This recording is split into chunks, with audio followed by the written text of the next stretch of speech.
연일 관세 25% 인상에 방위비 폭탄, 주한미군 철수 위협까지 꺼내던 미국이 70년 만에 처음으로 한국의 전작 지휘권을 넘기겠다고 날짜까지 잡았다는 소식입니다.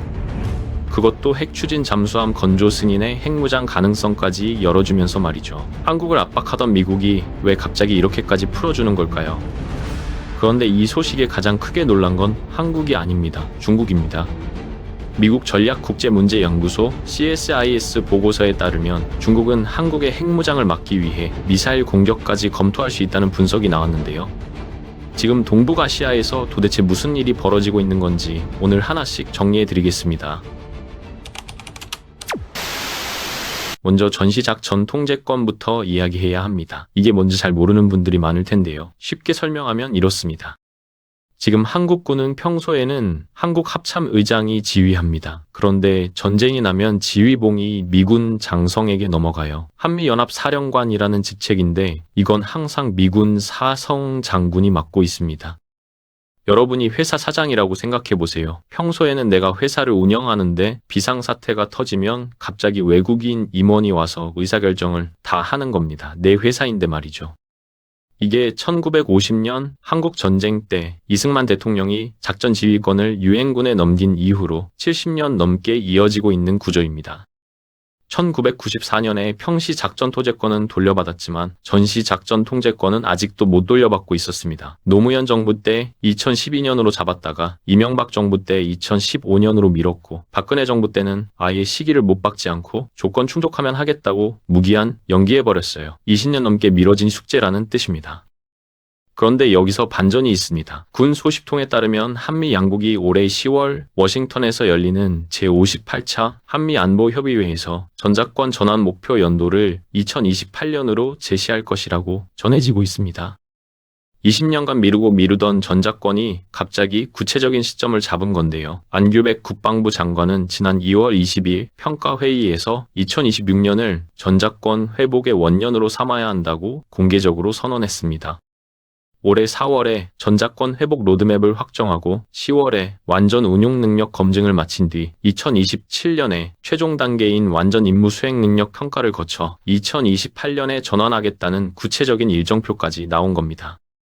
왜 갑자기 속도가 붙은 걸까요? 트럼프 때문입니다. 그런데 트럼프가 한국을 위해서가 아니에요. 트럼프 행정부가 올 1월 발표한 2026 국가방위전략서에 핵심 내용이 담겨 있었는데요. 이 문서에서 미국은 동맹국들이 자국 방위에 주된 책임을 져야 하며 미국은 핵심적이지만 보다 제한적인 지원을 제공한다고 명시했습니다. 한국에 대해서는 북한의 재래식 무기 위협은 한국이 스스로 책임져야 한다고 직접 지목까지 한 거예요. 여기서 콜비가 중요합니다. 위키피디아에 따르면 이 사람은 전작권의 한국 전환을 지지하면서 동시에 한국의 핵무기 획득에 대해서도 개방적인 입장을 표명한 인물입니다. 북한의 비핵화는 불가능에 가까운 허황된 아이디어라고 공개적으로 말했고 한국이 북한에 대한 방위에서 압도적인 책임을 져야 한다고 주장해왔습니다. 주한미군은 북한이 아니라 중국의 위협에 대비하는 데 집중해야 한다는 게 그의 지론이에요. 이 사람이 안보정책 서열 3위에 올라가면서 트럼프 정부의 한반도 정책 방향이 확 바뀐 겁니다. 콜비는 서울에서 열린 세종연구소 연설에서 이재명 대통령이 국방비를 GDP 3.5%로 올리고 재래식 방위에서 더 큰 책임을 지겠다고 한 것은 안보 환경에 대한 명확하고 현명한 이해라고 칭찬했습니다. 트럼프 대통령은 동맹이 영구적인 의존이 아닌 공동 책임에 기반할 때 가장 강하다고 일관되게 주장해왔다면서 한국이 이를 행동으로 보여주고 있다고 추켜세운 거죠. 그런데 이 말을 뒤집어 보면 무서운 내용이 들어있습니다. 미국이 한국 방위에 쓰는 돈을 줄이겠다는 뜻이거든요.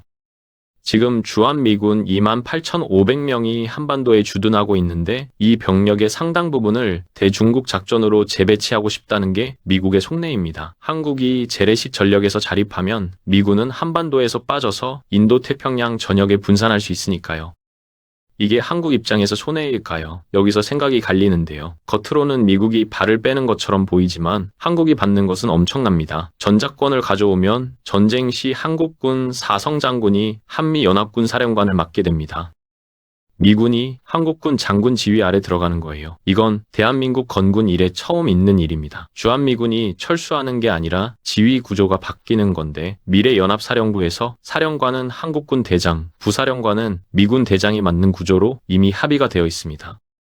이재명 대통령은 최근 SNS에서 강력한 자주국방의 길을 열겠다고 밝혔는데요. 우리나라의 1년 국방비가 북한 GDP의 약 1.4배이고 세계 5위 군사력의 방위산업 강국이라면서 외국 군대 없이는 자주방위가 불가능하다는 주장은 굴종적 사고라고 직격했습니다. 과거 노무현 대통령이 전작권 환수에 반대하던 군 장성들에게 거친 표현까지 써가며 압박했던 전례를 언급한 것도 의미심장했어요. 전작권 환수에 대한 정치적 의지가 역대급으로 강하다는 신호입니다. 그런데 전작권보다 더 큰 이야기가 있습니다. 핵잠수함이죠. 앞선 영상에서도 다뤘지만 트럼프 대통령은 2025년 10월 이재명 대통령과의 정상회담에서 한국의 핵 추진 잠수함 건조를 승인했습니다.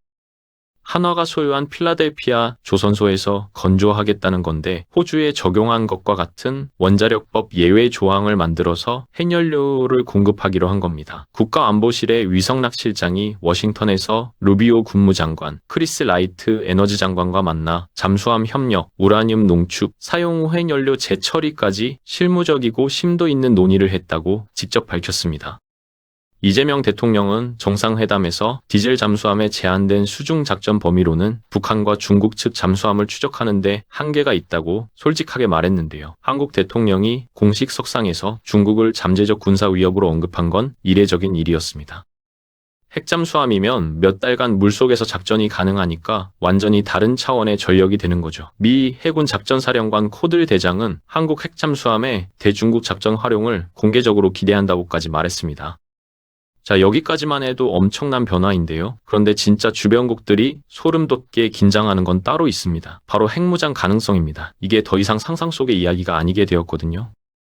콜비가 어떤 사람인지 다시 짚어보면 이 사람은 공개적으로 한국의 핵무기 획득에 개방적인 입장을 밝힌 인물입니다. 북한의 비핵화를 불가능에 가까운 허황된 아이디어라고 잘라 말했고 한국이 독자적 핵무장까지 검토할 수 있다는 뉘앙스를 계속 풍겨왔어요. 이런 사람이 미국 국방부의 정책을 실질적으로 설계하는 자리에 앉아 있는 겁니다.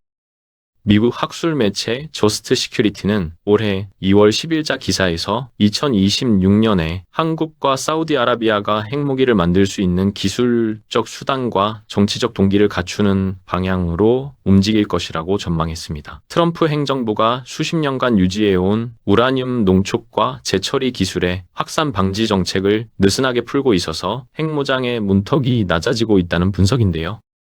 실제로 한미 간의 핵잠수함용 핵연료 공급 논의가 진행되면서 한국이 우라늄 농축 능력을 확보할 수 있는 경로가 열리고 있는 상황입니다.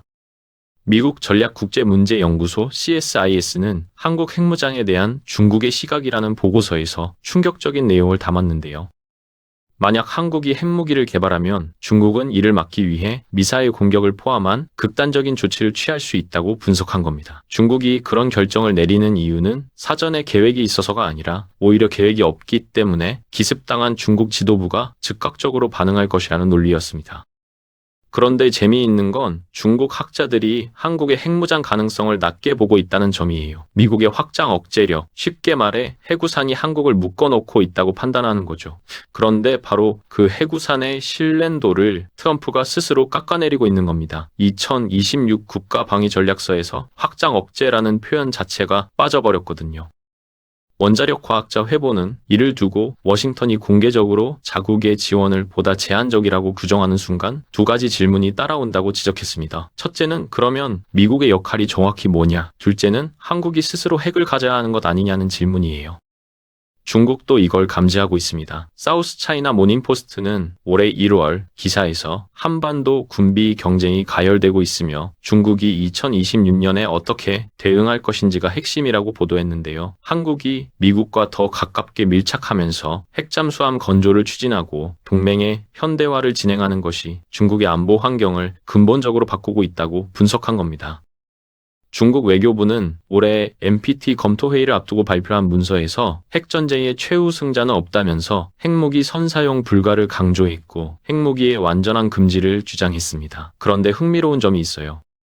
아시아 태평양 리더십 네트워크에 따르면 중국의 최신 군축 백서에서 한반도 비핵지대라는 표현이 빠졌다는 겁니다. 이전 버전에서는 항상 포함되었던 문구인데 이번에 빠진 건 중국이 한반도 비핵화 자체를 포기하기 시작한 것 아니냐는 해석이 나오고 있습니다. 자기 입으로는 핵무기 금지를 외치면서 정작 한반도 비핵화 문구는 슬쩍 빼버리는 매우 이중적인 태도인 거죠.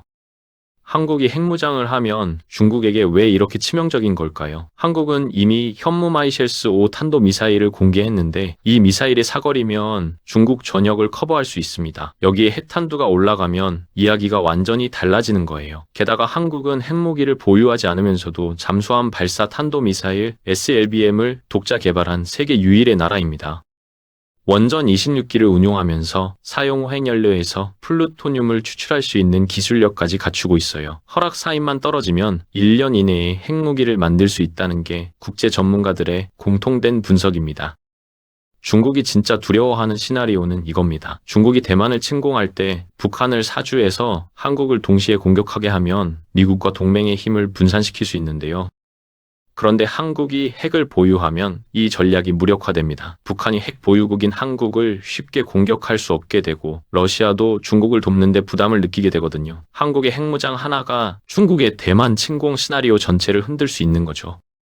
여기에 트럼프와 김정은의 변수까지 있습니다. 트럼프는 1기 때 하노이에서 김정은과 핵 관련 빅딜을 시도했다가 참모들의 반대로 무산된 전력이 있는데요. 2기에는 트럼프의 주장을 모두 수용하는 참모들로만 구성되어 있다는 점이 다릅니다. 김정은 입장에서도 러시아에 포탄을 팔아서 버티고 있지만 결국 달러 제재를 풀어야 경제가 돌아가니까 트럼프와의 딜에 관심이 클 수밖에 없어요. 주한미군 철수와 북한 핵 동결을 맞바꾸는 빅딜이 나올 수 있다는 전망이 워싱턴 포스트를 비롯한 복수의 미국 매체에서 반복적으로 제기되고 있습니다. 그렇다면 주한미군이 빠지면 한국은 위험해지는 걸까요? 바로 여기서 전자권 환수와 핵잠수함 그리고 핵무장 가능성이 하나의 퍼즐로 맞춰집니다. 트럼프 정부의 논리는 이렇습니다. 한국이 스스로 방위할 수 있게 만들어주고 미국은 돈을 아낀다. 미사일 지침 해제를 1기 때 2번이나 해줬고 핵잠수함을 승인했고 전자권도 넘겨주겠다는 건 한국의 군사적 자립을 적극 밀어주는 패턴인 거예요. 다른 대통령이었으면 한국이 너무 강해지는 걸 견제했을 텐데 트럼프는 비즈니스 논리로 접근하니까 한국 국방력이 강해져야 미국 돈이 덜 들어간다는 계산이 먼저 작동하는 겁니다. 여러분 지금 벌어지고 있는 일의 스케일이 느껴지시나요? 전자권 환수, 핵잠수함, 미사일 주권, 그리고 잠재적 핵무장 능력까지 이 모든 것이 트럼프 임기 내에 한꺼번에 진행될 수 있다는 겁니다. 1950년 한국전쟁 이후 한 번도 없었던 규모의 군사주권 회복이 이루어지는 셈이에요. 물론 장밋빛으로만 볼 수는 없습니다. 원자력 과학자 회보는 미국이 재래식 방위 책임을 한국에 넘기면 역설적으로 해구산에 대한 의존이 더 집중될 수 있다고 경고했는데요. 한국이 스스로 대체할 수 없는 것은 바로 핵 억제력이기 때문에 재래식 자립이 오히려 핵 의존을 높이는 구조적 모순이 생긴다는 분석입니다. 미국이 해구산을 확실히 보장하지 않으면 한국이 독자 핵무장으로 갈 수밖에 없는 논리가 더 강해지는 거죠. 한국 경제에도 영향이 있습니다. 국방비를 GDP 3.5%까지 올리면 추가 부담이 수십조 원 규모인데요.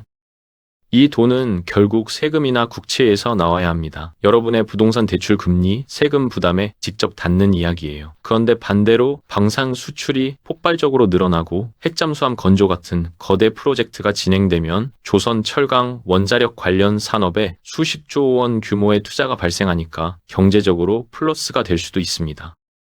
역사를 돌아보면 한국은 늘 위기를 기회로 바꿔왔습니다. 1997년 외환위기 때 반도체와 IT에 올인해서 삼성과 하이닉스를 키웠고 2008년 금융위기 때 자동차와 조선으로 수출을 돌파했죠. 지금은 미국이 스스로 한국에 군사주권을 내어주는 전례 없는 상황입니다. 트럼프가 비즈니스 논리로 한국에 무기를 풀어주는 이 타이밍을 어떻게 활용하느냐에 따라 대한민국의 안보 지형이 근본적으로 바뀔 수 있습니다. 건설 노동자를 중동에 보내던 나라가 핵 추진 잠수함을 건조하고 전자권까지 가져오는 시대가 열리고 있는 겁니다. 앞으로 10월 한미안보협의회와 전자권 전환 일정이 어떻게 전개되는지 계속 지켜보겠습니다.